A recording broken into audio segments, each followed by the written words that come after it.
कीर्तनाचं चालतं तुम्हाला बोललो मी. कलियुगात तप संपलं. एका जागेवर 2 तासापेक्षा जास्त वेळ बसू शकत नाही आपण. तप तर दूरची गोष्ट आहे. कलियुगात फक्त दान शिल्लक आहे म्हणून तो टेबल तिथे ठेवलेला आहे. कीर्तन झाल्यानंतर विचार करून घरी जा आणि उद्या येताना या टेबलावरती सगळ्यांनी भेट द्या. आपल्या आयुष्यातल्या कष्टाचं काहीतरी दान धर्म करा. आम्ही जे उत्पन्न कमवतो ते इन्कम टॅक्सला दाखवतो तसं देवालाही दाखवा ना. काय आम्ही देवापासून आमचं कमाईचा 10वा हिस्सा दान करायचा आहे. 1500 रुपये 1500 माझं गणित थोडं कच्चं द्यावे 2 पण झालं या गादी बाबा खोटं बोलणार नाही. आपल्याकडे 2 वाऱ्या सांगितल्या आषाढी कार्तिकी भक्तजनी येतील. कमीत कमी 2 वाऱ्या तर काढल्या त्याचे 2 दागे 2 शेवटी 3रा काय केलं प्रमोद दादा मी माहितीये का जे सगळे करताना तेच केलं. काय केलं सगळे करून घेतलं. 3ऱ्यांदा पहाटे उठून अभ्यास केला. आमच्या घराण्यात कधीच कॉपी केलेला आवडत नव्हतं. माझा आजोबा जळगाव जिल्ह्याचे डेप्युटी कलेक्टर होते. 85 साली रिटायर झाले. वारले माझे आजोबा. त्यांनी सांगितलं 100 वेळा नापास हो पण कॉपी करू नको.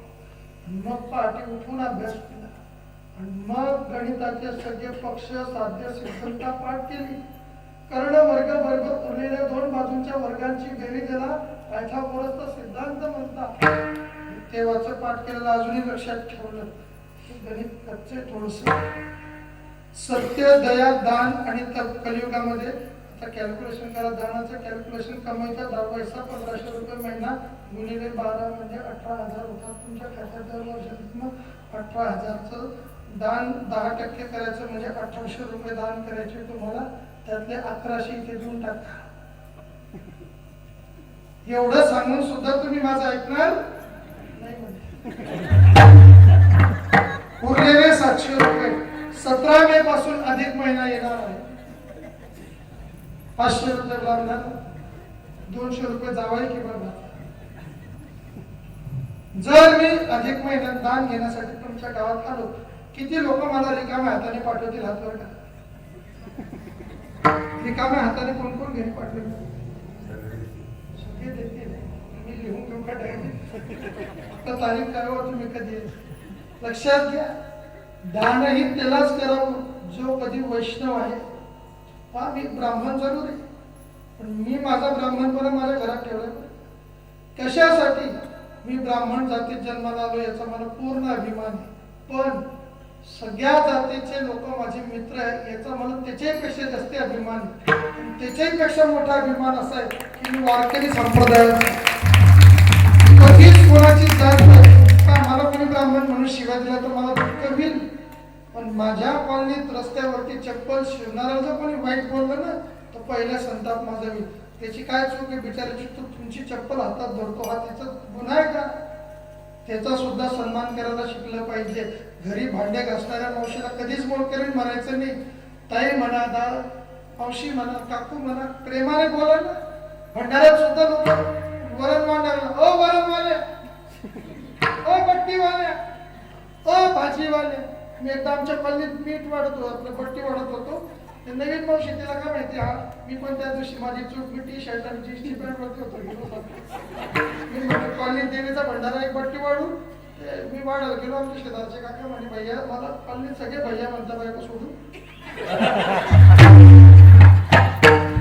मी बट्टी वाढायला गेलो ती मावशी नवीन होती. आपण तिला काय माहिती कीर्तन काय रे कथा काय रे ओ बट्टीवाले काय मिनिटात बघ खाली ठेवलं. मी इज्जत चालली गेली एका मिनिटात एवढं गर्दी त्याचं वाईट नाही वाटलं. काय ती मावशी नवीन होती कॉलेजात भंडाऱ्याला पण कुठून मी कुकडे बी झाला.